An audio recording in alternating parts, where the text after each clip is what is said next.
Mumtaz TV bersama menegakkan sunnah. Alhamdulillah alladzi bi ni'matihi tatimmu shalihat. Segala puji bagi Allah Jalla Jalaluh yang karena nikmatnya kebaikan-kebaikan menjadi sempurna, yang karena rahmatnya niat-niat baik hamba dapat terlaksana. Allahumma salli wa sallim wa zid wa barik wa an'im ala abdika wa rasulika sayyidina wa maulana Muhammadin wa ala alihi wa ashabihi ajma'in. Ya Allah, semoga salawat dan salam, berkah dan nikmat senantiasa Engkau curahkan untuk hamba kekasih-Mu, untuk baginda Nabi kita Muhammad alaihi salatu wassalam, untuk keluarga beliau, untuk istri-istri beliau, untuk putra-putri beliau, dan untuk seluruh sahabat Nabi. Semoga Allah meridhai kita bersama mereka. Amma ba'd, pada kesempatan kali ini kita akan berbincang tentang sesuatu yang sensitif, tentang dosa syirik. Yang para nabi, para utusan Allah, mereka benar-benar mencemaskan dosa ini, penyakit.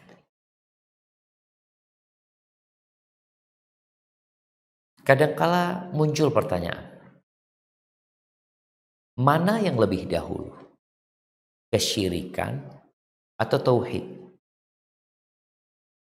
Yang ikut teori Darwin yang mengatakan bahwasanya manusia adalah keturunan monyet, dia akan mengatakan dulunya manusia nggak kenal sama Tuhan. Tapi ini teori yang tidak benar. Secara akal, secara penelitian, dan secara agama, nggak ada ceritanya terjadi evolusi dari kera menjadi manusia. Manusia pertama adalah Nabi Adam alaihissalam. Jelas dia adalah manusia yang pertama. Allah Azza wa Jalla mengatakan pada para malaikatnya, Inni ja'ilun fil ardi khalifah. Aku akan menjadikan khalifah di muka bumi. Siapa? Adam alaihissalam. Bagaimana Adam mengenal Allah Azza wa Jalla? Mengenal Allah Nabi Adam alaihissalam. Nabi beliau. Dan Allah berbicara dengan Nabi Adam alaihissalam. Maka dikatakan awal terjadi kesyirikan itu di masanya Nabi Nuh alaihissalam. Jadi 10 generasi dari Nabi Adam alaihissalam menuju kepada Nabi Nuh alaihissalam, kulluhum ala tauhid. Mereka semua mentauhidkan Allah Azza wa Jalla. Setelah itu muncul benih-benih kesyirikan. Di masanya Nabi Nuh alaihissalam, sebagaimana disebutkan dalam hadis Abdullah bin Abbas radhiyallahu taala anhuma, bahwa kesyirikan itu bermula dari kultus kepada orang-orang soleh, cinta yang berlebih kepada orang-orang soleh, yang dimanfaatkan oleh iblis. Ingat, iblis telah berhasil mengeluarkan Nabi Adam bersama istrinya dari surga. Namun Allah Azza wa Jalla memberikan kesempatan kepada anak keturunan Adam alaihissalam untuk balik ke surga. Dengan cara apa? Dengan cara mentauhidkan Allah, belajar, menjalankan syariatnya. Insya Allah kelak dia akan kembali ke surga Allah Azza wa Jalla. Iblis gak ingin itu terjadi. Maka iblis memanfaatkan kecintaan mereka kepada orang-orang soleh itu agar mereka membuat patung-patung dari orang soleh. Kita lihat ya, untuk dikenang, dibikin patungnya. Kita lihat orang-orang besar pada dibikin patungnya. Itu awal cerita kesyirikan di muka bumi. Mereka bikin patung bukan untuk disembah. Kadang-kadang sebagian orang mengatakan, ini kan patung nggak disembah. Iya, tapi bikin patung itu nggak boleh walaupun tidak disembah. Karena Rasulullah SAW menceritakan bahwasanya orang yang paling dahsyat adabnya itu al-musawwirun. Tukang-tukang rupa, yang tukang bikin patung, tukang bikin gambar bernyawa. Mereka bikin tuh di masa kaumnya Nabi Nuh hanya untuk mengenang, bukan untuk menyembah. Nggak ada. Mereka untuk mengenang, ketika melihat orang-orang soleh ini, mereka termotivasi beribadah, akhirnya mereka tambah ibadahnya. Betul, itu terjadi. Artinya tujuan mengenang agar termotivasi untuk mencontoh mereka, itu sempat terjadi. Tapi setelah generasi itu meninggal dunia, datang generasi yang baru, yang nggak tahu apa-apa, maka kemudian datang lagi iblis mengatakan, dulu nenek moyang kalian tuh, moyang kalian, kalau nggak turun hujan, mereka butuh pertolongan, maka mereka minta kepada berhala-berhala itu. Kemudian terjadilah syirik. Ahibati fillah, apa itu syirik? Syirik itu memalingkan ibadah yang sejatinya hanya untuk pencipta langit dan bumi, hanya untuk Allah Azza wa Jalla, dipalingkan kepada selain Allah, diberikan kepada selain Allah. Itu syirik. Dia beribadah kepada Allah dan dia juga beribadah kepada selain Allah. Jadi orang ini mungkin saja sholat, mungkin saja haji, mungkin saja puasa, mungkin rajin baca Al-Quran, rajin sedekah, tapi dia melakukan tindakan yang seharusnya itu hanya untuk Allah. Jadi dia menduakan Allah. Seperti berdoa, memohon kepada selain Allah, menyembelih binatang untuk selain Allah. Menyembelih sapi, menyembelih kambing, atau menyembelih ayam pun. Karena dalam hatinya ada perasaan mengagungkan terhadap orang tersebut. Ya sembelih. Walaupun baca bismillah, tapi niatnya bukan lillahi ta'ala. Padahal ikrar dia mengatakan inna sholati wa nusuki wa mahyaya wa mamati lillahi rabbil alamin. Tapi ternyata dia berikan kepada saya bernada, istighatsah, meminta pertolongan kepada selain Allah terhadap sesuatu yang tidak mampu kecuali Allah Azza wa Jalla. Maka itu bentuk-bentuk kesyirikan. Dan syirik ini ada dua macam atau tiga. Ada syirik besar, ada syirik kecil. Di antara syirik kecil itu ada syirik yang tersembunyi. Baik, ahibati fillah. Bicara bahaya dari syirik ini, karena sesungguhnya dari semua dosa yang dilakukan manusia, semua dosa, membunuh, memperkosa, diperkosa itu perempuan, kemudian dibunuh, kemudian dibuang, kemudian apalagi yang kau sebutkan dosa-dosa yang menjijikkan, berzina, LGBT, dari semua dosa-dosa yang engkau bayangkan keburukannya, ketahuilah yang tidak diampuni sama Allah kalau orang itu mati bawa dosa itu adalah syirik. Apa kata Allah Azza wa Jalla di surat An-Nisa ayat 46? Nah, surat An-Nisa ayat 48 ya, Afwan. An-Nisa ayat 48. Nah, 48. أعوذ بالله من الشيطان الرجيم إن الله لا يغفر أن يشرك به ويغفر ما دون ذلك لمن يشاء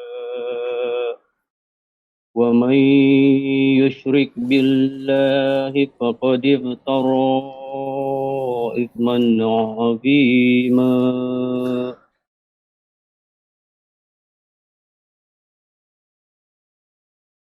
nah, artinya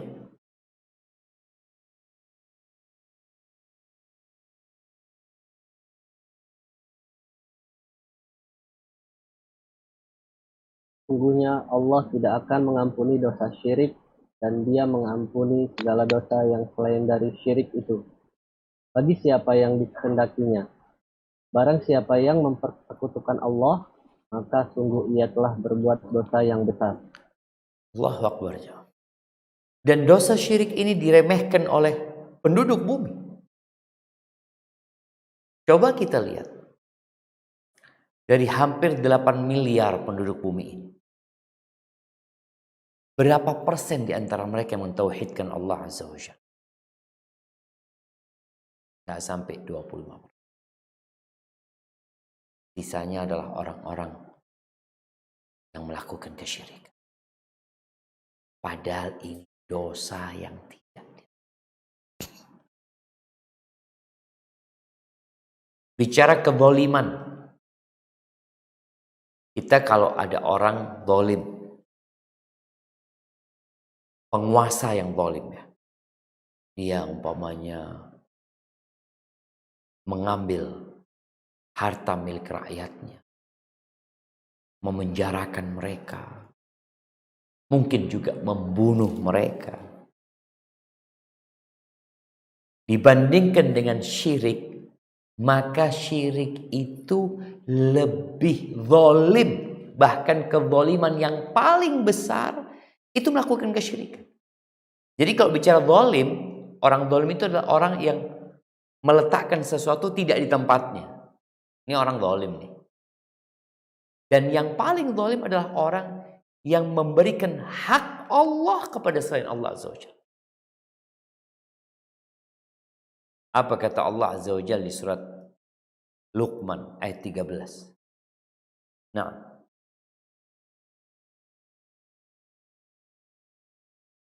surat Luqman ayat 13.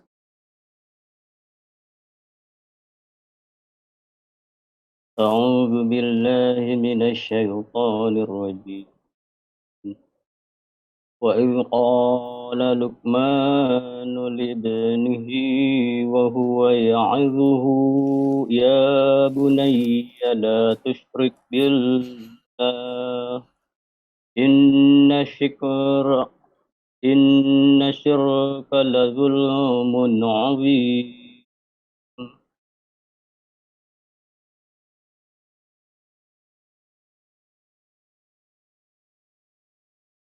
Nah, artinya Dan ingatlah ketika Luqman berkata kepada anaknya pada waktu ia memberi pelajaran kepadanya, "Hai anakku, janganlah kamu mempersekutukan Allah. Sesungguhnya mempersekutukan Allah adalah benar-benar kezaliman yang besar." Kalau kita menilik sila pertama di Pancasila kita adalah ketuhanan yang maha. Ya. Tauhid. Jadi orang kalau kemudian meminta kepada selain Allah, berdoa kepada selain Allah, mengatakan Tuhan itu 3, 4, 5 atau berapa jumlahnya, dia punya sesembahan selain Allah Azza wa Jalla, maka ini sebuah kezaliman. Makanya kalau mau dibandingkan dosa syirik, kadang-kala kita jamaah kalau dengar ada perampok ngerampok kemudian membunuh, iya, Itu perbuatan yang jahat, keji, pantas dibunuh pelaku. Bagaimana kalau antum mendengar ada orang menyembelih untuk selain Allah Azza wa Jalla, melakukan kesyirikan? Kita secara manusiawi akan melihat yang pertama itu lebih parah. Padahal sebenarnya yang lebih parah itu yang menyekutukan Allah Azza wa Jalla. Dan ahibati fillah, pada pertemuan sebelumnya kita mengkaji tentang keutamaan tauhid. Bahwa kunci surga itu adalah la ilaha illallah. Sehingga kalau ada orang berbuat amal soleh, melakukan banyak kebajikan, bahkan satu negeri Indonesia memberikan sanjungan kepada orang itu. Hebat. Tapi kalau ternyata dia melakukan kesyirikan, semua amal soleh dia, semua kebaikan, kebajikan yang dia kerjakan gugur. Gak ada gunanya. Lu gimana Pak Ustaz? Itulah syaratnya. Kalau mau masuk kerja, syarat menjadi PNS. Pemain tertulis syarat utamanya itu adalah warga Indonesia. Kemudian syarat yang kedua disebutkan dia harus S1, lulus tes apa semua macam-macam. Kalau ternyata dia lulus tes, semua dia lewatin kecuali satu, dia bukan warga Indonesia. Mungkin dia jadi PNS? Nggak mungkin. Itu syarat utama. Syarat utama. Maka Allah katakan di surat Al-An'am ayat 88 setelah menyebutkan tentang para nabi. Apa kata Allah Azza wa Jalla di ayat 88? Nah,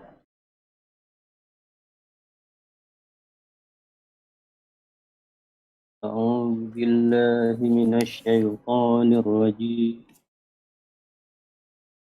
ذلك هدى الله يهدي من يشاء من عباده ولو أشركوا لهبط عنهم ما كانوا يعملون.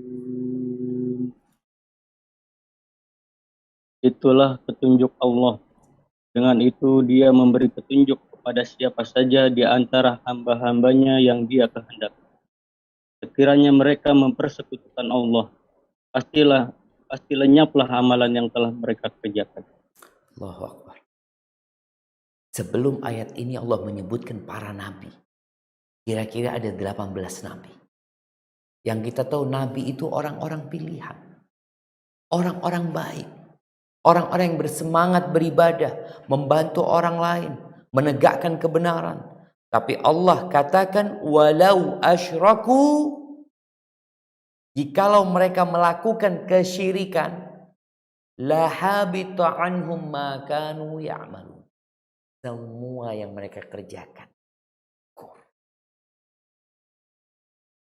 Sholatnya, puasanya, hajinya, sodakohnya, berbakti sama orang tua. Ini orang suka silaturahim, suka menegakkan kebenaran, membuka lapangan kerja, membantu fakir miskin. Walau asyraku, siapapun orangnya, tak pandang bulu, apabila mereka melakukan kesyirikan, la habita anhum ma kanu.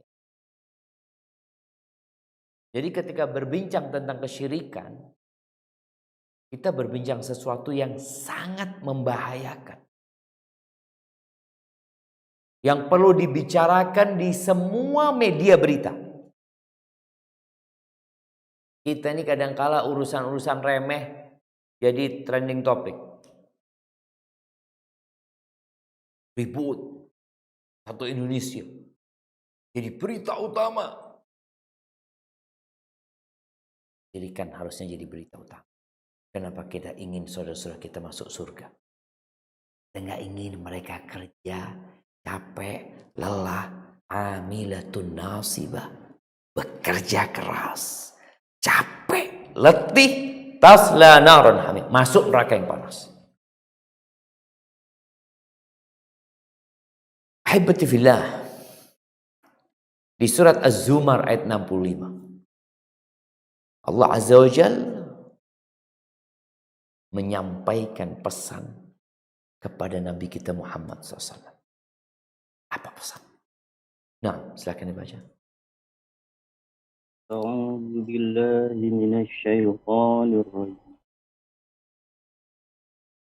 ولقد أوحي إليك وإلى الذين من قبلك لئن أشركت ليحبطن عملك ولتكونن من الخاسرين. Dan sungguh telah diwahyukan kepadamu dan kepada nabi-nabi yang sebelummu.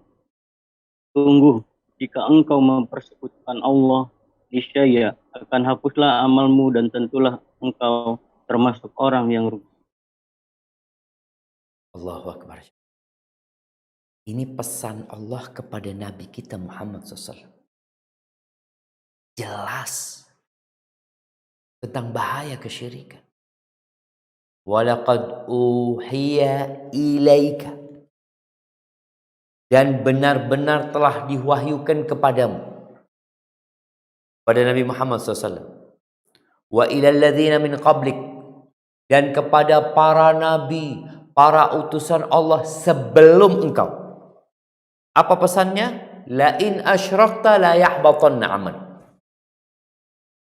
Jikalau engkau melakukan kesyirikan, maka gugur semua amal. Dan engkau akan menjadi orang-orang yang merugi.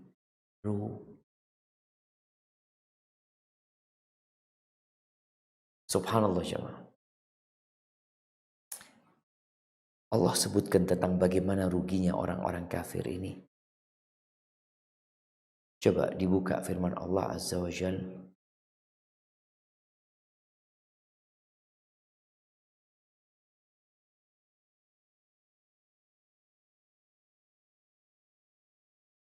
Al-Maidah ayat 36. Surat Al-Maidah ayat 36. Ini berkaitan bagaimana Allah gambarkan kerugian mereka. Orang itu kalau berbuat salah, kemudian dia akan dihukum, ada usaha untuk menyelamatkan diri. Dengan sewa pengacara, mungkin dengan bayar denda, atau apalah. Pokoknya aku bisa selamat. Makanya kadang-kala orang itu dikasih pilihan harta atau nyawa, dia katakan udah hartaku ambil semua, yang penting jangan diganggu. Hartamu, keluargamu, atau nyawamu. Kalau sudah engkau ambil tuh harta, engkau keluarga, engkau ambil, yang penting aku jangan disiksa. Apa kata Allah Azza wa Jalla di surat Al-Maidah ayat 36 tentang penyesalan orang-orang musyrikin? Nah,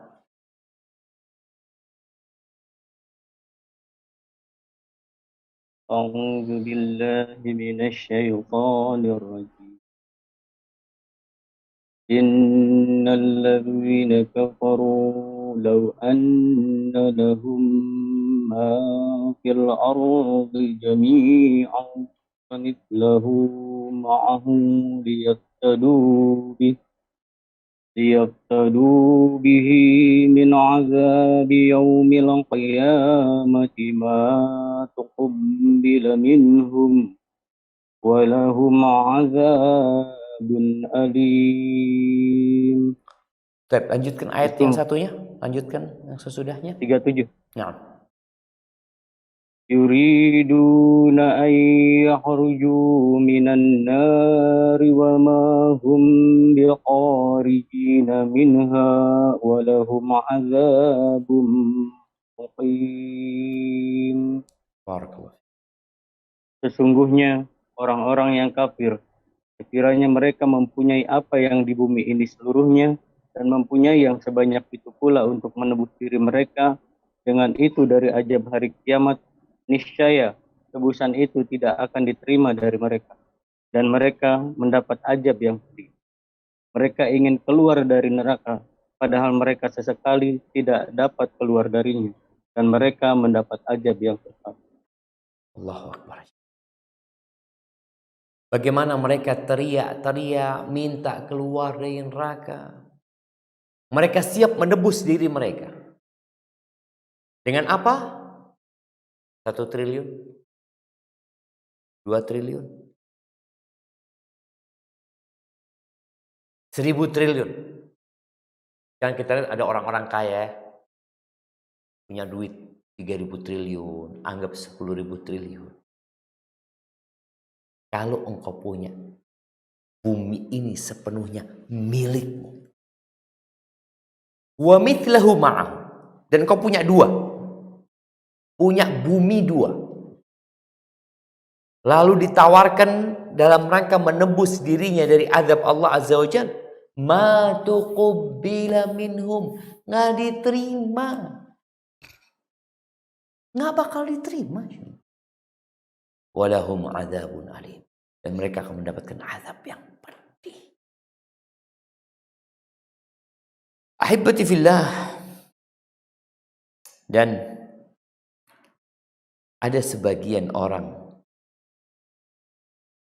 yang mengakunya muslim, tapi dia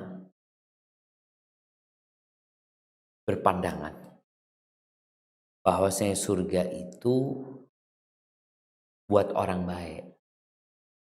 Mau muslim, mau Buddha, mau Hindu, mau Nasrani, mau apapun agamanya. Iya, betul. Surga itu buat orang baik. Dan tadi kita udah bahas, gak pantaslah orang zalim masuk surga. Gak pantas. Ini orang zalim masuk surga, na'udzubillah.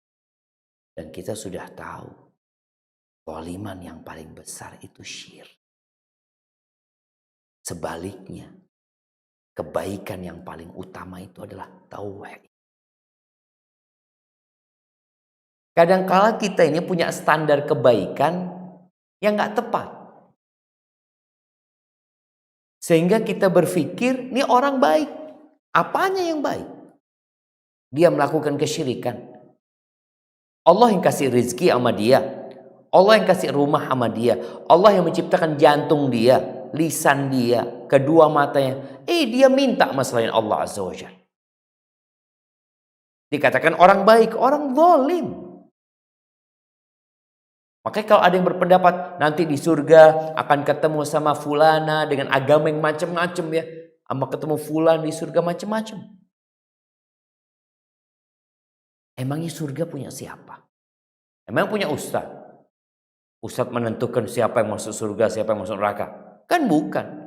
Ya, makanya kita nggak boleh ngomong sembarangan. Orang itu berbicara dengan landasan, bukan pakai perasaan. Kalau ngatur negara ini pakai perasaan, nggak pakai aturan, yang ada nggak jalan. Makanya bicara agama engkau ikuti aturan. Landasannya apa? Allah Azza wa Jalla berfirman di surat Al-Maidah ayat 72. Di surat Al-Maidah ayat 72. Kenapa dikatakan orang kafir itu, orang musyrik itu nggak akan masuk surga? Walaupun baik. Tadi udah dibahas, kezaliman yang paling nyata itu kesyirikan. Amalan orang-orang yang melakukan kesyirikan gugur. Nggak akan ada kebaikan dari dia nanti. Kalau dia mau menebus diri dari azab neraka, nggak cukup dunia dan isinya ini. Kemudian Allah sebutkan di surat Al-Maidah ayat 72. Apa kata Allah? Ini vonis dari Allah. Apa kata Allah Azza wa Jalla? Nah. A'udzu billahi minasy syaithanir rajim. Laqad kafara alladzina qalu innallaha huwal masih ibnu Maryam. وقال المسيح يا بني إسرائيل اعبدوا الله ربي وربكم إنه من يشرك بالله فقد حرم الله عليه الجنة مأواه النار وما للظالمين من أنصار. Sesungguhnya telah kafirlah orang-orang yang berkata, sesungguhnya Allah ialah Al-Masih putra Maryam. Padahal Al-Masih sendiri berkata, hai Bani Israel, sembahlah Allah Tuhanku dan Tuhanmu. Sesungguhnya orang yang mempersekutukan sesuatu dengan Allah, maka pasti Allah mengharamkan kepadanya surga dan tempatnya ialah neraka. Tidaklah ada bagi orang-orang zalim itu seorang penolong pun. Nih jemaah, ini keputusan dari siapa? Dari Allah Azza wa Jalla. Dan bisa dibuktikan kebenarannya. Allah katakan tentang kafirnya orang-orang yang mengatakan Yesus itu Tuhan. Bukan. Yesus itu manusia. Dilahirkan dari rahimnya Maryam. Oh iya Ustaz, gak ada bapaknya. Nabi Adam gak ada bapak, gak ada ibunya. Manusia. Makan. Hidup bersama manusia. Dan sedangkan Nabi Isa mengatakan, Tuhanku dan Tuhan kalian itu Allah. Kok bisa-bisanya kalian menganggap aku anak Tuhan? Lalu Allah katakan, innahu may yushrik billah. Sesungguhnya orang yang mempersekutukan Allah. Ini ada orang-orang yang kalau ditanya, man khalaqas samawati wal ard, siapa pencipta langit dan bumi? Jawabannya Allah. Tapi mereka mempersekutukan Allah dalam beribadah. Tadi sudah dibahas di awal bahwasanya syirik itu dalam ibadah adalah menjadikan sesuatu yang khusus milik Allah kepada selain Allah Azza wa Jalla. Kalau ada yang mengatakan ada pencipta selain Allah, orang musyrikin kalau ditanya siapa yang menciptakan langit dan bumi? Allah lah. Terus kenapa kok harus ada berhala-berhala? Oh, mereka hanya pemberi syafaat. Maka Allah katakan innahu man yusyrik billah.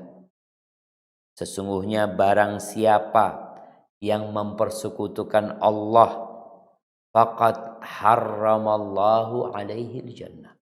Maka pasti Allah mengharamkan orang itu masuk surga. Di mana tempatnya? Wa ma'wahun nar, tempatnya di neraka, nggak bakal keluar dari api neraka. Jadi ahibati fil, ini keputusan Allah Azza wa Jalla. Wa malil zalimin min ansar. Orang-orang zalim nggak ada penolong buat mereka. Mereka mau bersatu padu, membuat satu kekuatan untuk menyelamatkan diri dari api neraka. Tauhid. Jangan melakukan. Ahibati fillah, dan jangan main-main ya dengan masalah syirik.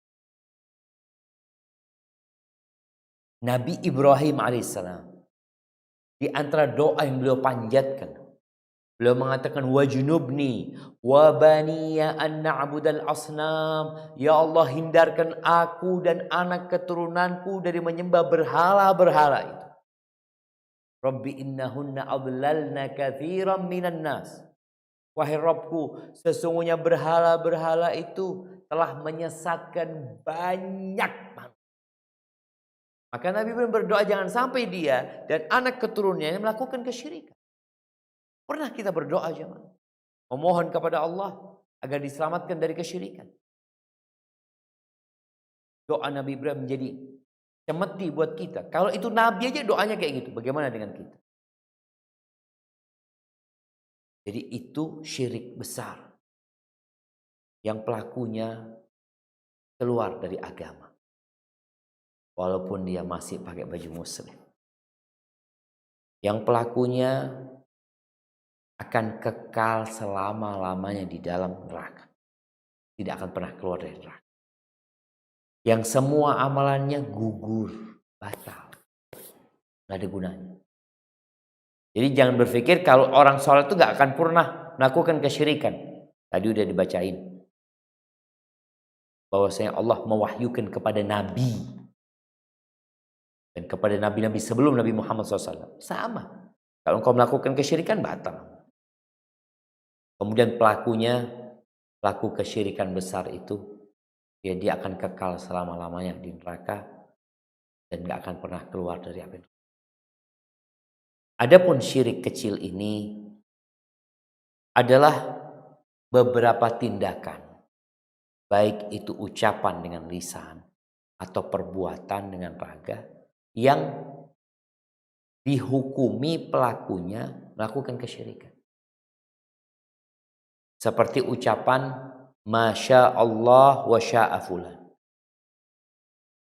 Tergantung kehendak Allah dan kehendak fulan. Jadi dia seakan-akan menyekutukan Allah dengan ucapan dia. Padahal dia enggak sebenarnya sih. Maka Nabi SAW menyuruh untuk mengatakan Masya Allah wahda. Kemudian ucapan seseorang mengatakan bersumpah dengan selain nama Allah Azza wa Jalla. Bersumpah dengan selain nama Allah. Dia mengatakan demi langit, demi negeriku. Itu termasuk syirik. Artinya seorang kalau hendak bersumpah, hendaklah bersumpah dengan nama Allah Azza wa Jalla. Kemudian memasang jimat-jimat ya, yang dia menganggap itu sebagai sebab. Orang pakai jimat, dia tidak meyakini jimat ini sebagai pelaku, pemberi manfaat dan mudarat, tidak. Tapi dia berpendapat bahwa jimat ini sebab. Nabi SAW mengatakan man ta'allaqa tamimatan faqad asyrak. Barang siapa yang menggantungkan tamimah, jimat itu, maka dia telah melakukan kesyirikan. Maka Nabi SAW memerintahkan para sahabat untuk memotong yang namanya jimat-jimat yang ada, yang kadang-kala ditaruh di leher. Kita ngelihat loh jamaah, orang-orang non muslim di sebagian tempat itu anaknya dipakein gelang dari tali ya, atau dari benang merah, kasih dalamnya dikasih sesuatu lah, kemudian kadang-kala perutnya dikasih semua. Apa tujuan mereka? Tolak balak.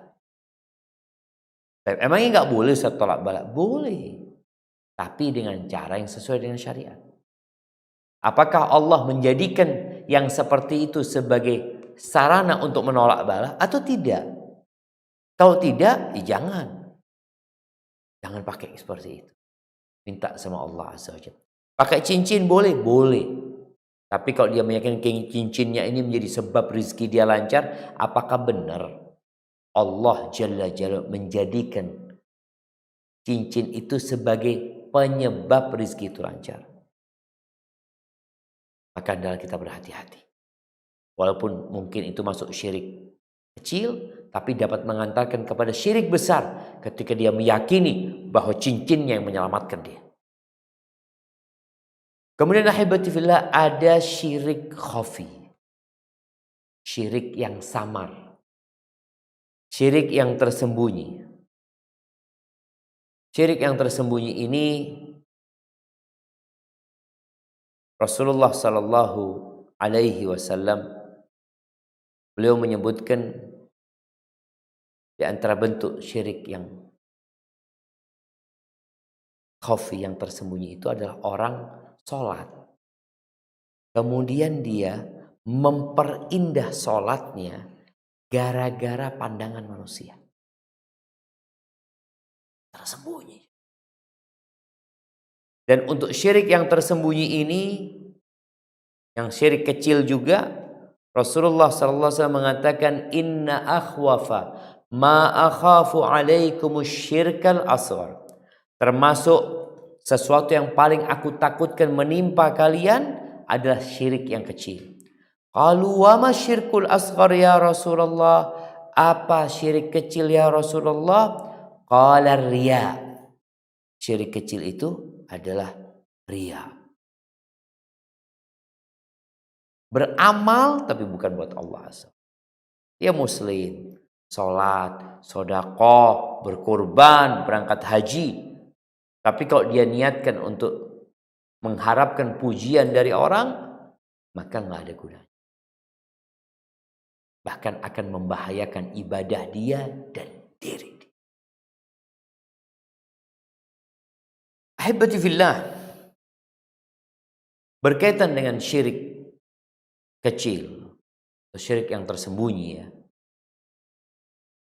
Allah Azza wa Jalla menyebutkan di surat Al-Ma'un, fawailul lil musallin.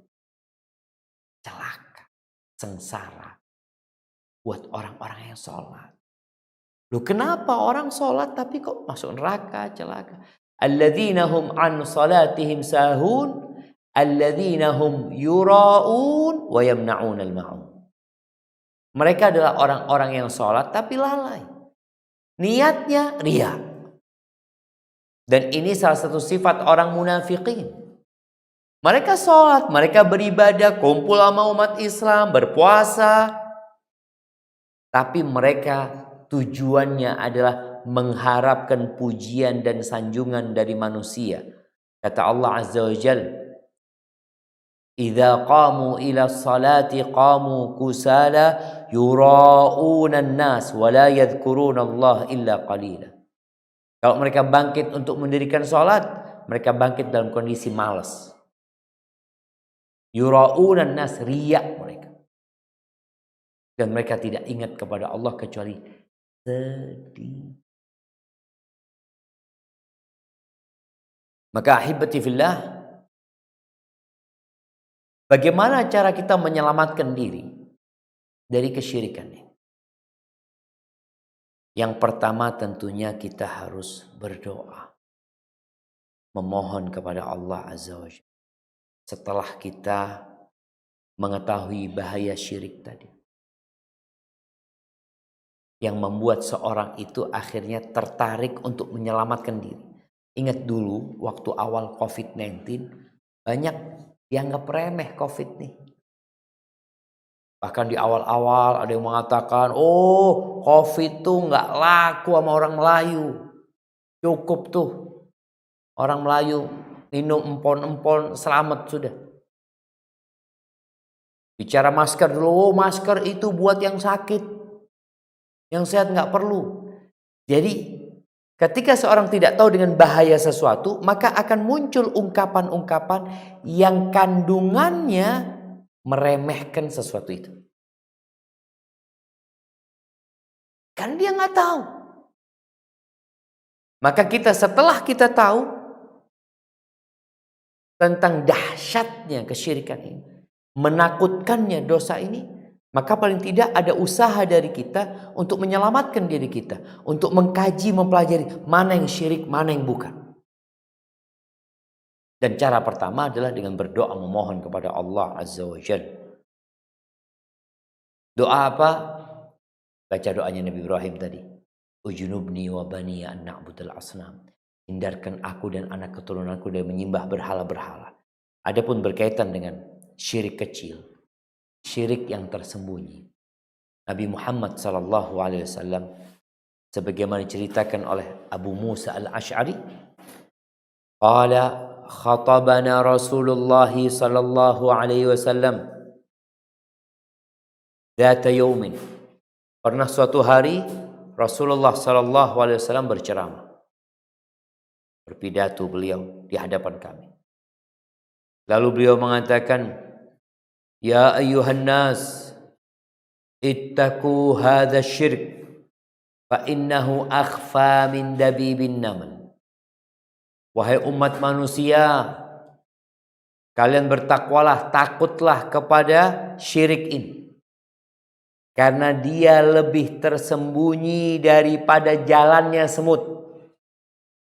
Kadang-kala ada semut jalan di baju kita, kita nggak berasa. Di peci kita.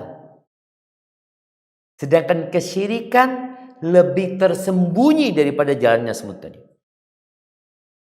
Lalu disebutkan ada Abu Bakar atau sahabat yang lain bertanya kepada Nabi SAW. Wa kaifa nattaqih? Wa huwa akhfa min dabibin namal ya Rasulullah. Bagaimana kita menyelamatkan diri kita sedangkan dia lebih tersembunyi daripada jalannya semut. Kemarin orang-orang bingung. Bagaimana cara menyelamatkan diri kita dari virus yang kecil sekali, yang tidak dapat dilihat oleh mata telanjang. Nggak bisa tuh virus COVID nggak bisa dilihat. Gimana cara menyelamatkannya? Kita lihat dokter-dokter pakai APD.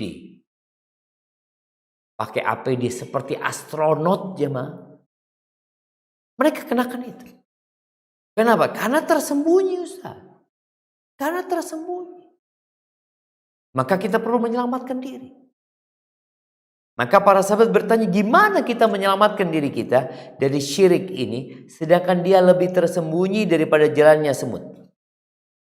Maka Rasulullah SAW mengajarkan doa mengatakan, Qulu Allahumma inna na'udzubika an nusyrika bika syai'an na'lamuhu wa nastaghfiruka lima la na'lamu. Katakan, ya Allah, sesungguhnya kami meminta perlindungan kepadamu.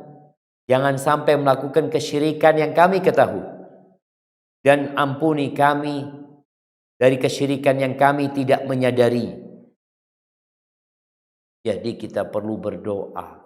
Terus berdoa memohon kepada Allah. Selain mengkaji, mempelajari. Kemudian ahibati fillah. Perlu ditumbuhkan di diri kita. Perasaan tentang buruknya kesyirikan. Supaya kita takut. Orang itu kalau takut, maka dia akan menghindar. Makanya pada awal-awal COVID kan banyak orang yang gak takut. Tahu-tahu mereka jadi korban.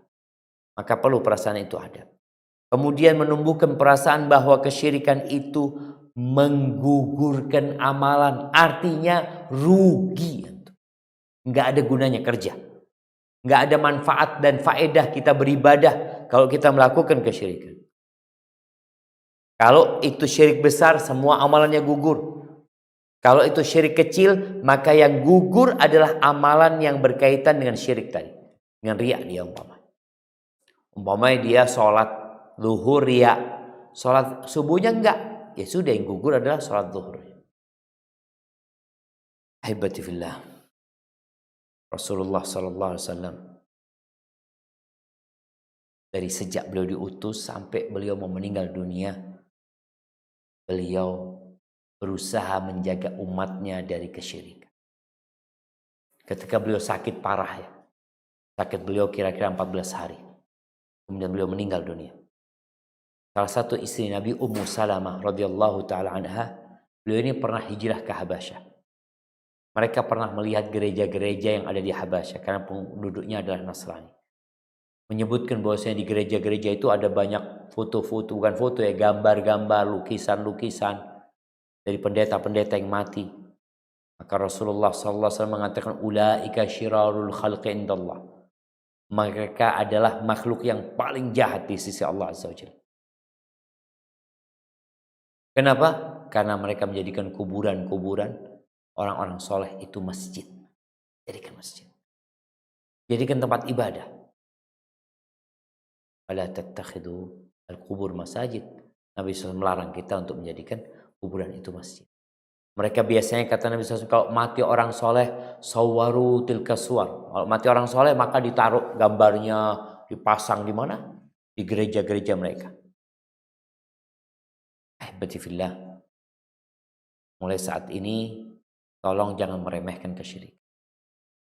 Ada lagi yang mengatakan, udahlah jangan bahas kesyirikan, nanti bisa memecah belah umat. Ahibati fillah. Betul. Pecahnya umat yang awalnya satu di atas kesyirikan di masa Nabi SAW adalah dengan turunnya ayat-ayat tauhid. Mengajak mereka mentauhidkan Allah, melarang mereka melakukan kesyirikan. Dan itu yang membuat mereka marah. Kenapa mereka dilarang melakukan kesyirikan? Sedangkan di Ka'bah ada 360 berhala. Aja'alal alihata ilahu wahida. Bagaimana dia hendak menjadikan Tuhan yang banyak, sesembahan yang banyak jadi satu sesembahan. Ini hal yang menakjubkan. Maka ahibati fillah, ajarkan kepada keluarga kita. Ajarkan kepada anak-anak kita tentang bahaya kesyirikan. Dan ajarkan kepada mereka apa saja bentuk kesyirikan. Sehingga kita dapat menyelamatkan diri kita dan keluarga kita dari api neraka. Hadza wallahu a'lam bishawab. Itu mungkin yang dapat Anda sampaikan pada kesempatan kali ini. Semoga Allah menyelamatkan kita dari kesyirikan dan dosa-dosa yang lain. Anda kembalikan ke moderator.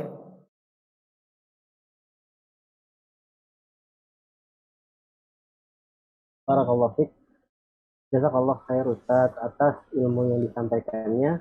Afan Ustaz, ana izin untuk lanjut nih ke sesi tanya jawab Ustaz. نعم تفضل بارك الله فيكم. Mungkin ada enggak nanti di akhir mungkin ada kuis ya. Mohon izin. نعم تفضل. Dari Zoom ada yang raise hand atas nama Akhi Abdillah.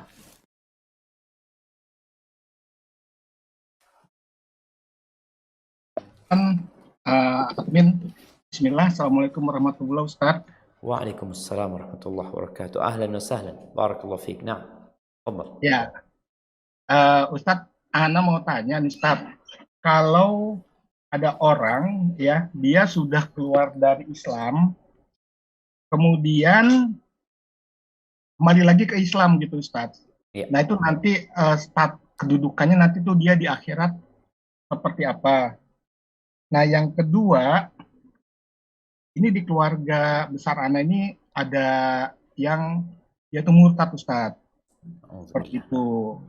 Nah, kemudian waktu itu sempet sih bilang, yaudah sini katanya mau ngucapin 2 kalimat syahadat lagi. Cuma waktu itu Ana punya pandangan ini nggak ikhlas karena waktu itu ada sifatnya kayak transaksional. Jadi dia terlibat hutang, minta dibantu. Nanti kalau dibantu dia mau ngucapin 2 kalimat syahadat gitu. Cuma Ana berpandangan ini nggak ikhlas gitu Ustadz. Nah, lantas dari keluarga punya pandangan kalau memang dia memang benar mau masuk Islam, jadi setelah syahadat dia mau disantrenkan gitu Ustadz. Nah, cuma anak kan belum tahu nih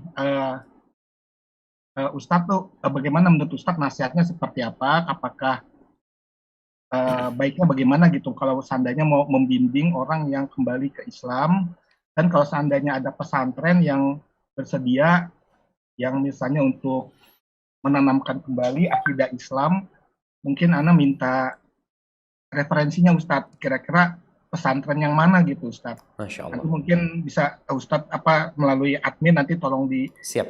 japri aja gitu kira-kira pesantrennya apa, kalau memang Ustadz keberatan kalau ngungkapin langsung. Nah jadi itu aja Ustadz pertanyaan Ana Ustadz.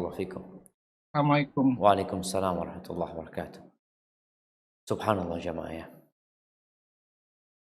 Allah yang membolak-balikan hati. Anda lihat ada fenomena murtad di masa sekarang ini yang dianggap wajar. Rasulullah SAW 1400 tahun yang lalu lebih ya. Beliau mengatakan kepada para sahabatnya, badiru bil a'mal. Segera kalian beramal. Artinya kalau dapat ilmu, dapat pencerahan, jangan cuma berhenti menjadi wawasan. Tapi bagaimana berubah menjadi sikap dan amal. Badiru bil amal. Fitanan kaqita'il lailil mudlim. Sebelum datang fitnah-fitnah seperti potongan malam yang gelap gulita. Yusbihu rajulu mu'minan wa yumsi kafir. Wa yumsi mu'minan wa yusbihu kafir. Nanti ada orang yang pagi harinya beriman, sore harinya murtad. Ada yang sore harinya masih ngaji, sholat, pagi harinya sudah murtad. Sudah kafir. Kenapa? Yabi'u dinahu bi'aradin minad dunya. Dia menjual agamanya untuk mendapatkan sedikit kesenangan dunia. Jadi dia mau jual agama. Maka kalau dia dikatakan, ya ada yang karena harta, menjual keimanannya, ada yang karena pernikahan, macam-macam lah penyebab mereka menjual agama. Tapi yang jelas urusan dunia. Apakah orang yang Muslim kemudian keluar dari Islam lalu masuk lagi ke Islam mungkin diterima sama Allah Azza wa Jalla? Mungkin kalau Islamnya benar. Yang tidak akan diterima kalau dia Muslim, kafir, Muslim, kemudian kafir lagi sampai mati. Adapun kalau dia mesti balik, karena ada di masa Nabi SAW, ada orang yang sempat masuk Islam di masa Nabi SAW, dengan meninggalnya Nabi SAW sebagian murtad. Kemudian ada yang baik lagi Islam, dan Islamnya benar, baik. Maka dia diterima sebagai saudara sesama Muslim. Jadi yang terlarang itu adalah orang yang mati dalam kondisi kafir. Adapun yang masih masuk Islam, insya Allah Allah bukakan pintu taubat buat dia. Adapun tadi tentang salah satu keluarga yang dia butuh uang, kemudian dia siap menjual keimanan dia mau masuk Islam nih, asalkan dilunasin utangnya. Memang seperti itu.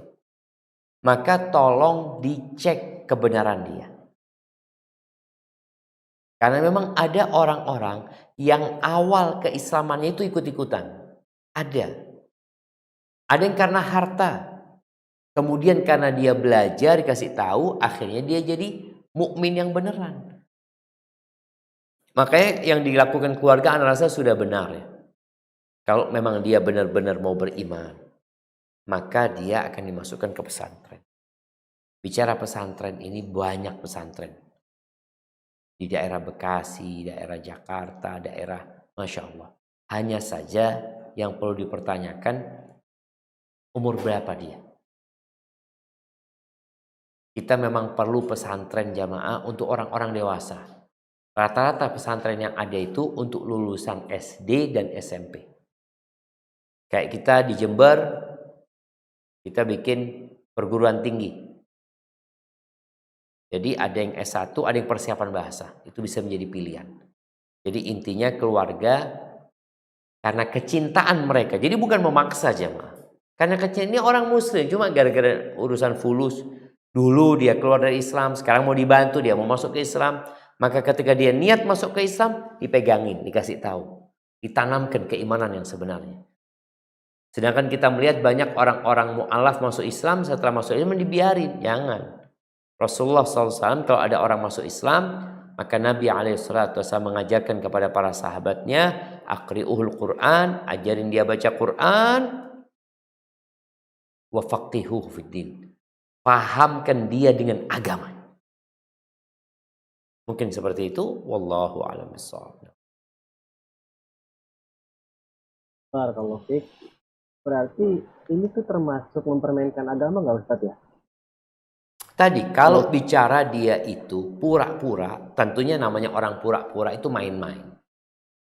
Namun ada orang yang nggak main-main. Memang dia sedang mencari kebenaran.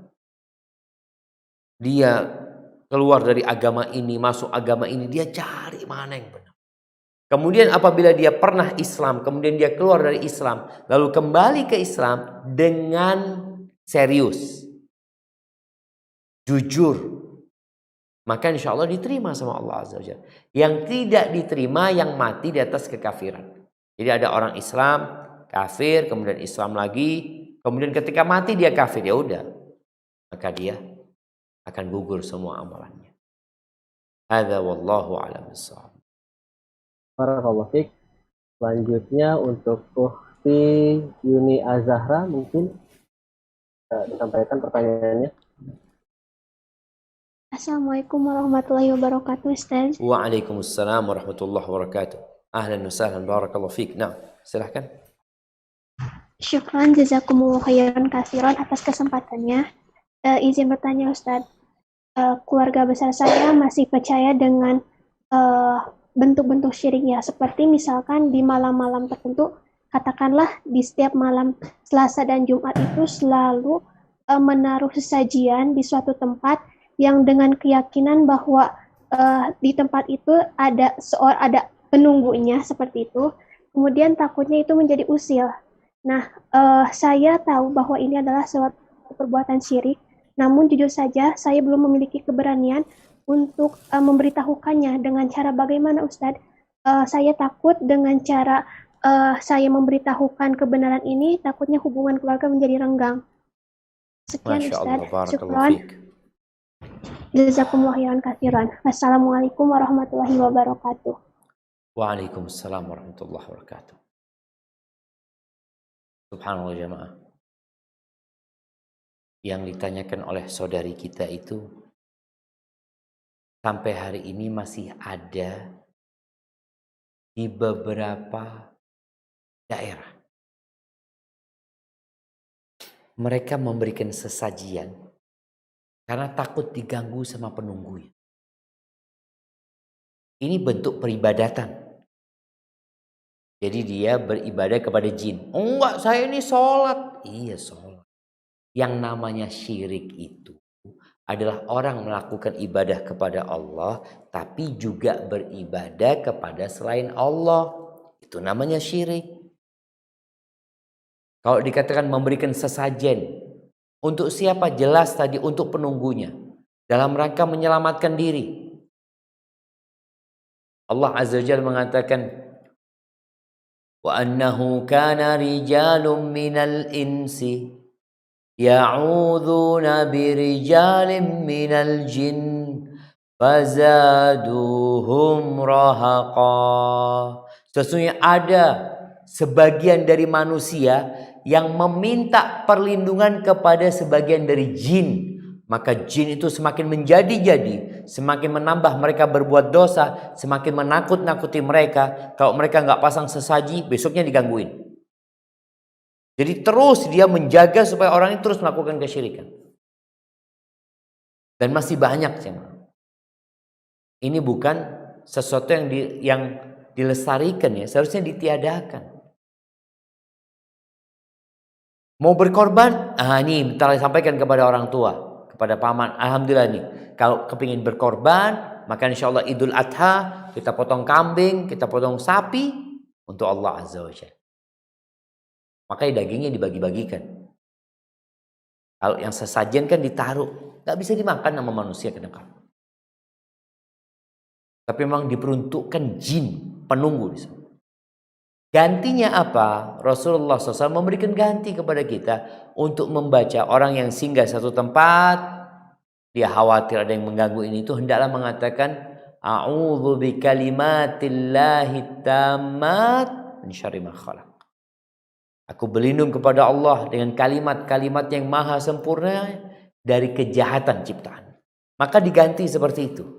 Sampaikan kepada paman, kakek, kalau tadi dikatakan anak khawatir ini dan itu, ya dengan cara yang baik-baik. Sampaikan kepada mereka menurut yang anak pelajari kayak gini. Sampaikan kalau kita itu harus minta sama Allah Azza wa Jalla, karena bumi ini milik Allah.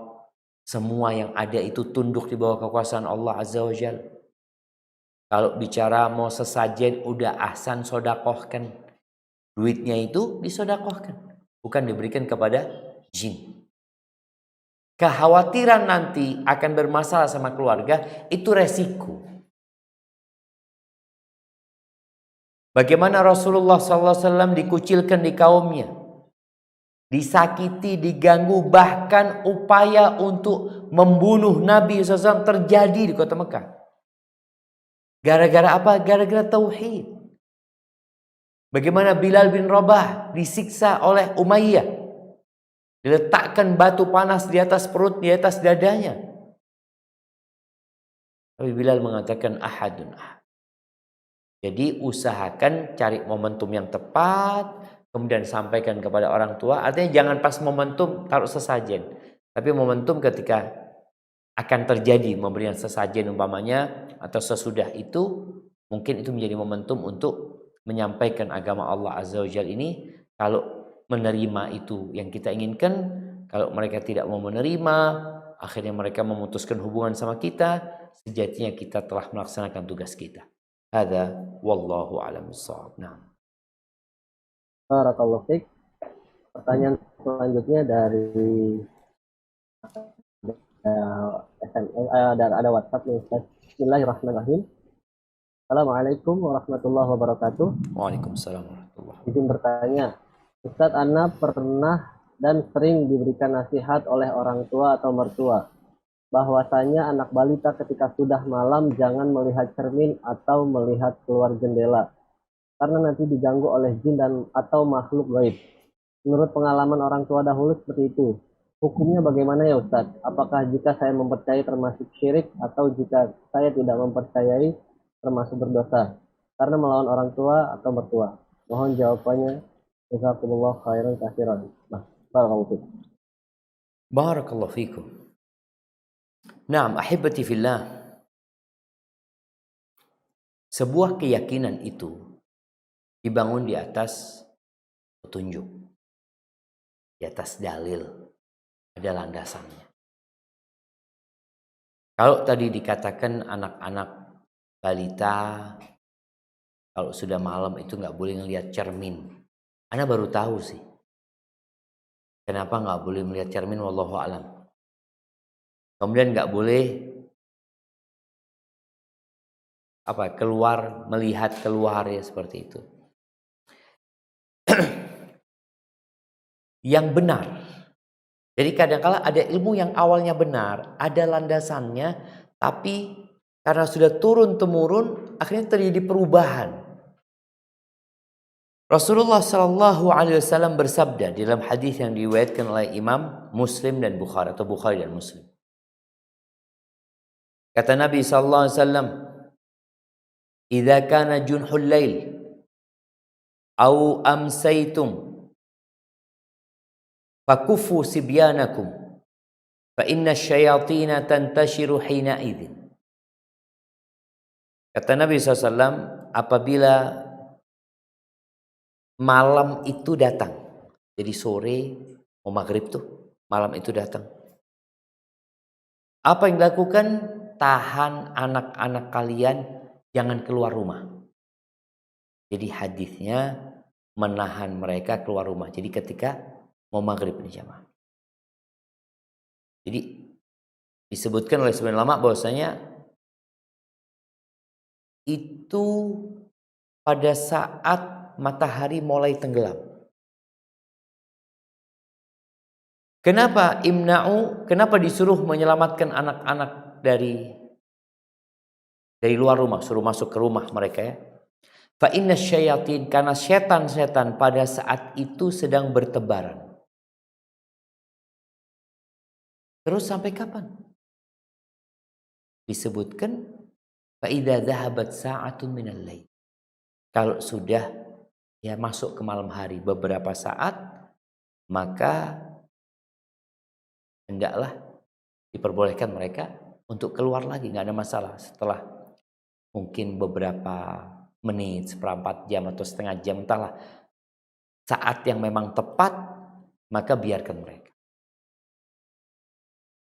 Para ulama menyebutkan bahwasanya boleh jadi yang dimaksud dengan setan-setan itu ya termasuk setan itu sendiri, binatang-binatang yang berbahaya ya. Dan subhanallah jemaah, ana merasakan kalau naik motor di antara tenggelamnya matahari itu, kadang-kala banyak serangga-serangga juga yang mengganggu. Jadi waktu itu waktu keluarnya setan-setan bertebaran, maka selamatkan anak. Setelah beberapa saat, silahkan mereka untuk mereka mungkin keluar bermain. Adapun kalau dikatakan tadi nggak boleh ngelihat cermin ya, kemudian nggak boleh mengeluarkan kepalanya dari jendela, dan rasa yang seperti itu tidak dibenarkan. Artinya nggak ada masalah si anak-anak lihat cermin. Dan untuk anak-anak yang keluar umpamanya di waktu maghrib pun usahakan mereka ditahan. Jadi ketika mau maghrib, anak-anak tuh ditahan di rumah sampai ketika matahari tenggelam, udah mulai gelap, anak-anak mau bermain, silahkan. Hadza wallahu a'lam. Shawab. Na'am. Barakallahu fiik. Selanjutnya dari Ukhti Indah, mungkin bisa disampaikan pertanyaannya. Bismillah, Assalamualaikum Ustadz. Waalaikumsalam warahmatullahi wabarakatuh. Ustadz mau bertanya, dulu ketika saya menikah itu kan pakai hitungan kayak weton gitu Ustadz ya. Ya. Itu juga apa termasuk kesirikan? Terus pas hamil dan ketika punya anak juga disuruh pakai kayak jimat-jimat apa gitu sama ari-arinya itu harus dikubur dan dikasih lampu-lampu gitu Ustadz. Terus apa yang apa ya pertanyaan tadi dek? Ya kan lupa. Ya itu aja Ustadz. Baik, Mau Masya Allah, barakallahu fikum. Barakallahu fik. Nah, mahibati fillah. Di sini pentingnya al-ilmu qabla al-qawli wal amal. berilmu terlebih dahulu sebelum berkata dan beramal. Sehingga kita benar-benar berdasarkan ilmu ya. Beberapa pertanyaan tadi kan ya karena tradisi dan budaya. Yang ada memang ternyata Nabi SAW menyuruh anak-anak itu ditahan gitu loh. Karena memang setan sedang berterbaran pada waktu itu untuk menyelamatkan mereka. Tapi kenapa kok kemudian jadi nggak boleh bercermin ya? Dicari ilmunya. Kalau memang ternyata enggak Ustaz, betul ada hadisnya, ada penjelasannya. Ini loh, oh ya sudah kita amalkan. Karena boleh jadi anak nggak tahu, nggak pernah tahu gitu loh. Maka kita perlu dikasih tahu. Intinya beramal itu berdasarkan ilmu. Kalau tadi dikatakan menikah dengan weton ya, ini termasuk tatoyur sebenarnya. Tatoyur itu kekhawatiran sial, merasa sial dengan sesuatu yang sebenarnya Allah tidak menjadikan kesialan di sana. Jadi nggak ada hari buruk ya, hari naas.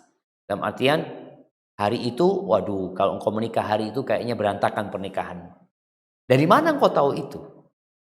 Apakah memang Allah menjadikan tanggal itu sebagai tanggal yang berbahaya? Nggak ada. Semua hari-hari baik ya.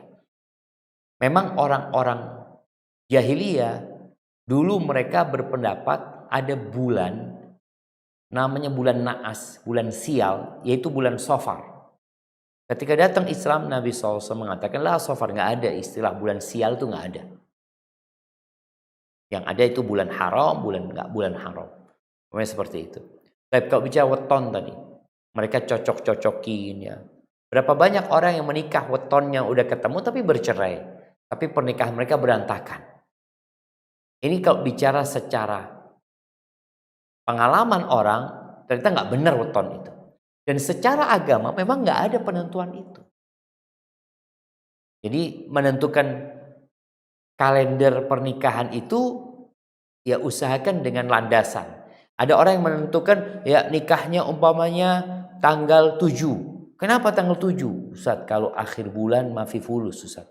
Nanti nggak ada yang bantuin gitu. Jadi penentuannya itu memang berdasarkan logika atau berdasarkan agama. Tapi kok berdasarkan khurafat, sesuatu yang tidak ada landasannya, maka nggak bisa jadi pegangan. Kemudian kita lihat jemaah kita di abad 21. Kita sekarang tahun 2022. Kalau hijrahnya 1443. Di masa seperti sekarang ini masih ada orang yang nggak kenal dengan angka 4. Ana sering ingatkan, kadang-kala Ana masuk lift nggak ada lantai 4. Emangnya gedung ini gimana? Ada 1, 2, 3 apa 4 yang nggak ada? 4 ya, 4 yang nggak ada kan?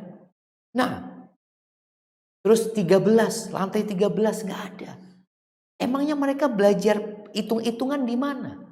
Karena mereka belajar hitung-hitungan dari khurafat tadi. Khurafat. Sehingga mereka khawatir. Kalau menikah tanggal 13, aduh berantakan. Nikah tanggal 4 berantakan nantinya. Siapa yang menentukan? Maka kalau ada orang yang melakukan seperti itu, hatu burhanakum.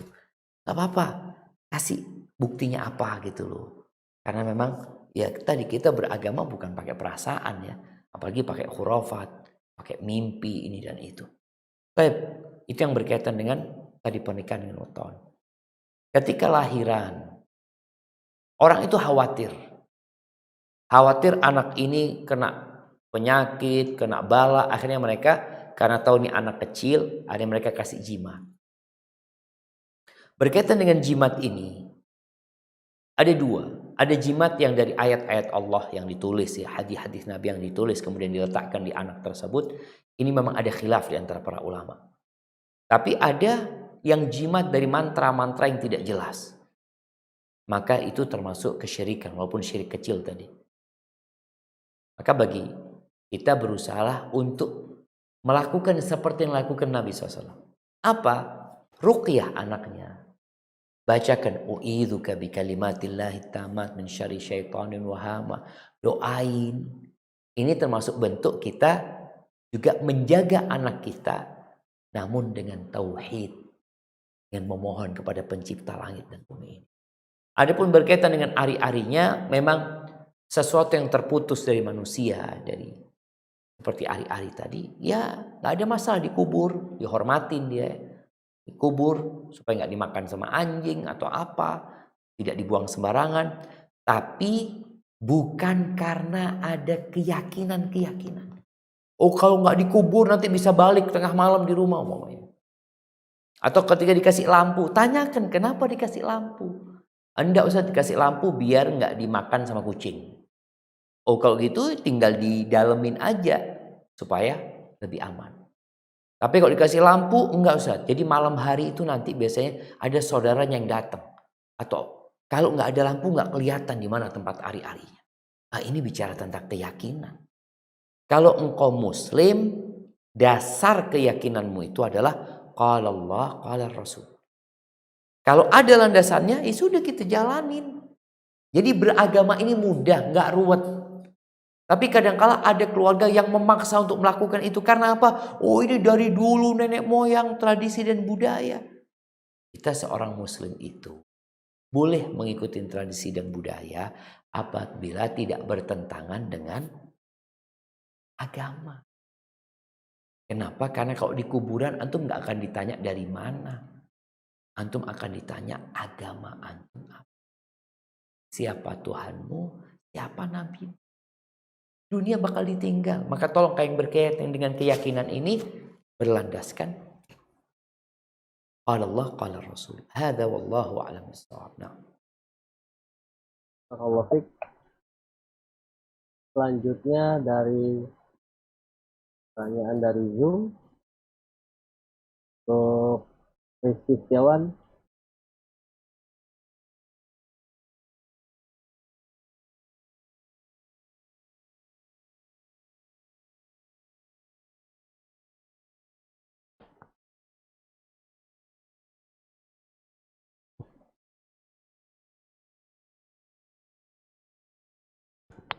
Naam, ahlan wa sahlan.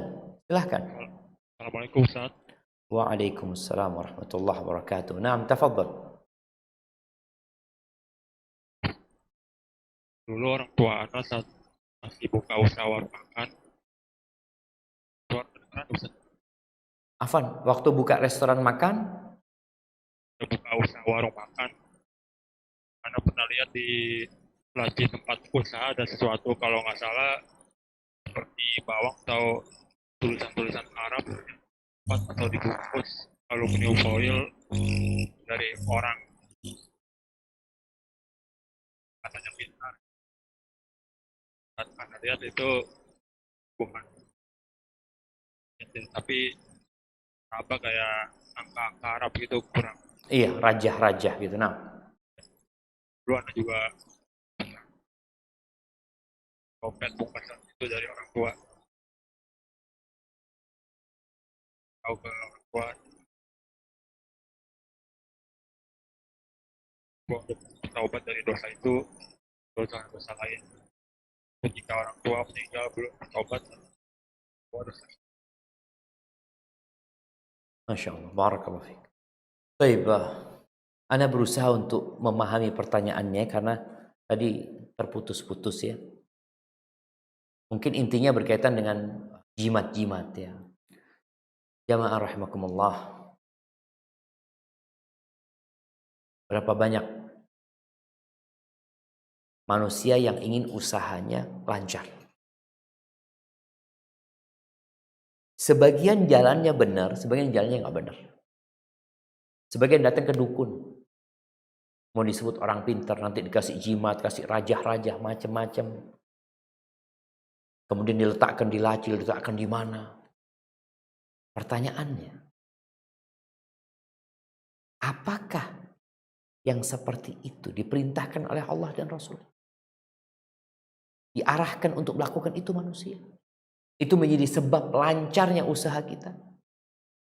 Kalau di sana ada permohonan kepada selain Allah Azza wa Jalla, maka kita melakukan syirik. Tapi ada orang yang pakai jimat itu, namun dia tidak meminta kepada selain Allah. Artinya dia juga nggak tahu dikasih jimat, dia taruh umpamanya Tapi dia yakin Allah yang memberi, maka ini akan masuk ke syirik kecil. Tapi dapat mengantarkan kepada syirik besar. Maka tugasnya adalah menghilangkan itu semua. Bertobat kepada Allah Azza wa Jalla. Dengan cara berdoa, memohon kepada Allah Azza wa Jalla agar dilancarkan rezekinya, meninggalkan dosa tersebut, menghilangkan jimat-jimat tersebut. Bagaimana dengan orang tua kita yang meninggal dunia dalam kondisi mungkin mereka meninggal masih menggunakan jimat-jimat tersebut di usahanya. Maka semoga yang dilakukan tadi tidak sampai kepada syirik besar.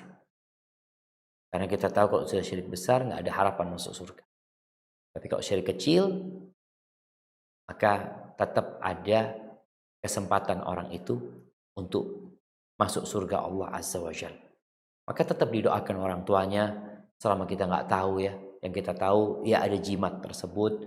Kita doakan orang tua kita, semoga Allah mengampuni dosa-dosanya, semoga diringankan azabnya, semoga Allah mengabulkan doa-doa. Hadza wallahu a'lam bishawab. Jadi yang nggak boleh didoakan adalah melakukan syirik besar. Allah mengatakan, "Ma kana lin-nabiy walladzina amanu ay yastaghfiru lil musyrikin walau kanu uli qurba min ba'di ma tabayyana lahum annahum ashabul jahim." Tidak boleh orang beriman, nggak boleh nabi dan orang-orang beriman untuk mendoakan orang-orang musyrik, memohonkan ampun buat orang-orang musyrik walaupun mereka kerabat mereka. Setelah ada kepastian mereka penghuni neraka, mati di atas kesyirikan. Jadi kalau tadi yang dilakukan tidak sampai syirik besar, maka masih ada harapan, anak-anak masih bisa mendoakan. Namun kalau ternyata syirik besar yang dilakukan, ya udah, kita nggak bisa doakan orang tua kita. Semoga Allah memberikan hidayah dan petunjuk kepada kita. Barakallahu fiik. Mungkin kita ke pertanyaan terakhir, Bang Reza. Jazakallah khair, barakallahu fiik Ustaz. Mungkin ini pertanyaan terakhir sebelum kuis Ustaz ya. Siap. Bismillah, Assalamualaikum warahmatullahi wabarakatuh Ustaz. Afwan izin bertanya. Ada seorang ibu yang belum dikaruniai anak, kemudian datang ke tukang pijit yang di dalamnya dibacakan doa agar memiliki anak. Apakah hal tersebut bisa dikatakan syirik? Jazakallahu khairan katsiran. Masya Allah. Barakallahu fiik. Ya, ahibati fillah, kita benar-benar harus belajar ya. Supaya kita tidak mengatakan syirik kepada sesuatu yang bukan syirik. Agar kita juga faham mana yang syirik dan mana yang bukan syirik. Kalau tadi dicontohkan datang ke tukang pijat dibacain doa ya, seperti apa? Nggak ada masalah. Karena kalau bicara doa itu memohon kepada Allah Azza wa Jalla. Sedangkan syirik itu memalingkan sesuatu yang hanya milik Allah kepada selain Allah Azza wa Jalla. Jadi kalau dia berdoa memohon kepada Allah sambil dipijat, ditiup, dikasih air, dibacain Al-Fatihah.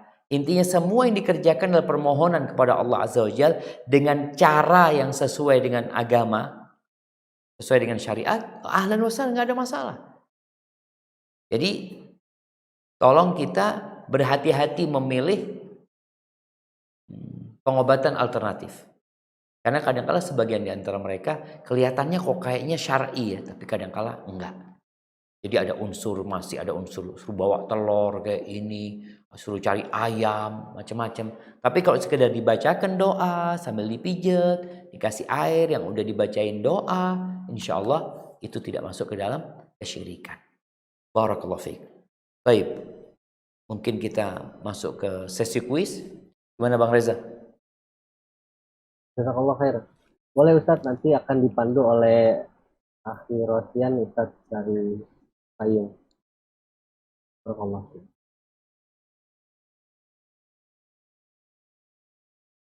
Bang Rosyan, udah siap belum nih?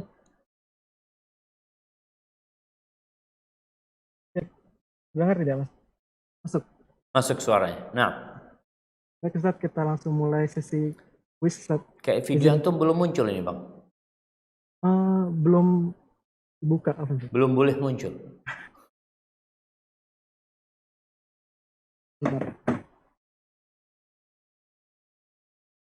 Sudah Ustaz. Nah. Baik, bismillah para peserta kajian jamaah. Untuk sesi kuis hari ini, insya Allah pertanyaan akan disampaikan oleh Ustadz, dan bagi para peserta kajian, mohon disimak baik-baik pertanyaan dari Ustadz. Kemudian untuk yang menjawab, mohon untuk melakukan raise hand. Ya. Kemudian nanti yang jawabannya benar akan dihubungi oleh admin, atau bisa langsung cross-check melalui fitur chat. Baik, Ustaz, tafadhol. Baik. Dipersilakan untuk mulai kuisnya. Ini pertanyaannya langsung kan? Langsung jawab? Langsung jawab, Ustaz. Oke. Pertanyaan yang pertama, apa itu syirik?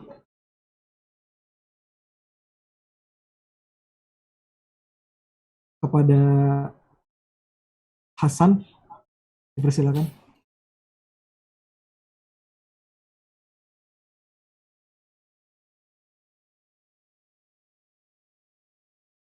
Baik, tidak merespon. Untuk Ummu Khaul Izzatul Hayyah mungkin. Tafadhol.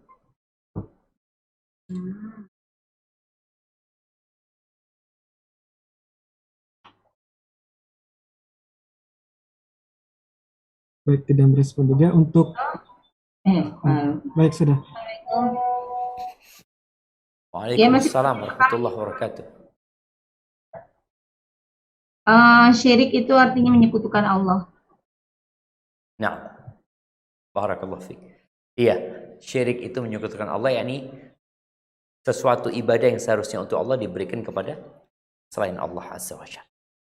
Barakallahu fiik. Baik, pertanyaan yang kedua. Pertanyaan yang kedua, ada berapa macam syirik?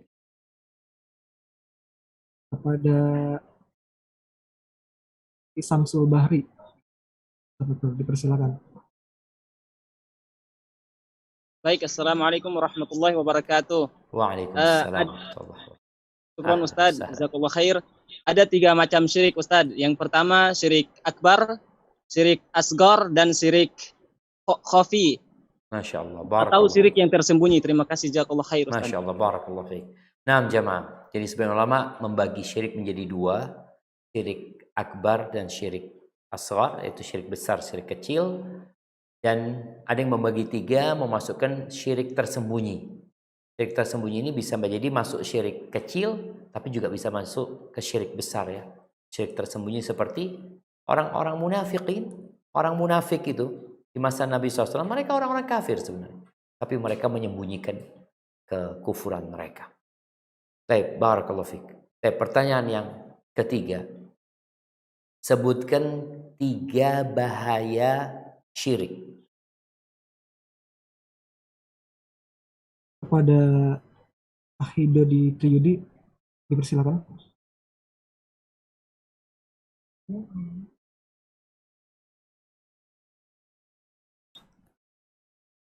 Baik, belum merespon. Untuk Chris mungkin. Atas nama Chris.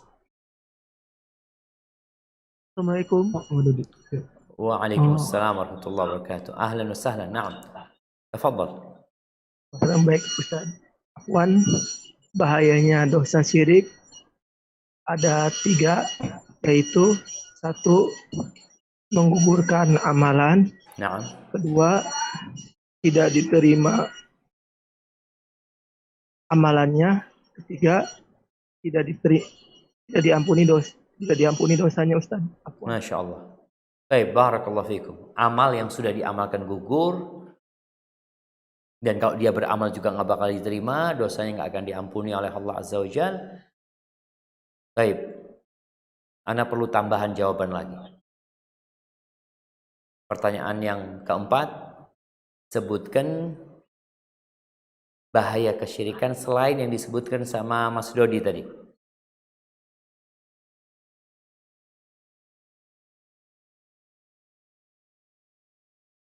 Untuk Chris, dipersilakan. Atas nama Chris. Bahaya kesyirikan yang dilakukan tidak dikabulkan doa yang kita lakukan terhadap Allah Subhanahu wa taala. Nah, terus Oh, ditarik dari wajah dari kita, Ditarik seri wajah. seri-seri wajah dari kita. Ya Ustadz. Terus di akhirat kayak apa? Orang-orang yang melakukan kesyirikan di akhirat seperti apa? Menyesal perbuatan yang telah dia lakukan tersebut. Dia kekal di dalam neraka. Ya, dia kekal dan abadi. Kekal dalam neraka. Baik, barakallahu fiik. Ahsantum. Jadi orang yang melakukan kesyirikan itu dia akan kekal di dalam neraka, semua amalannya akan gugur, nggak ada pintu ampunan buat dia sama sekali kecuali dia bertobat kepada Allah Azza wa Jalla dan benar-benar dia akan menyesal dengan penyesalan yang sangat dahsyat. Kemudian tadi disebutkan bahwasanya kezaliman yang paling nyata adalah kesyirikan. Baik. Pertanyaan yang terakhir. Sebutkan doa agar kita terlindung dari syirik. Nah. Kepada Akhi Abdullah. Apa tuh? Silakan.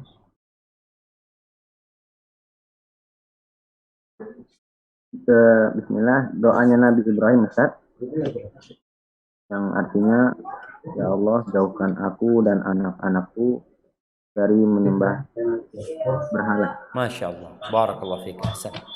Baik, ada satu doa lagi yang Ana minta. Doa yang diajarkan Nabi SAW supaya kita terhindar dari syirik besar, syirik kecil, semuanya. Beliau mengajarkan doa kepada para sahabat agar kita terhindar dari melakukan kesyirikan. Nah, yang kita ketahui dan yang tidak kita ketahui.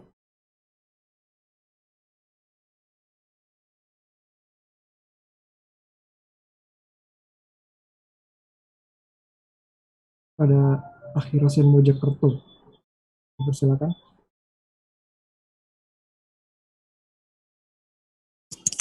Bismillah. Allahumma inni a'udzubika an usyrika bika wa ana a'lam. Wastaghfiruka lima la a'lam. Masya Allah. Artinya, ya Allah, aku berlindung kepadamu dari melakukan kesyirikan yang aku sadari, yang aku ketahui, dan aku meminta ampunan kepadamu dari melakukan kesyirikan yang aku tidak mengetahui. Barakallahu fiik, itu yang dapat Ana sampaikan. Kurang lebihnya mohon maaf. Ana kembalikan ke moderator, Bang Reza. Jazakumullah khair.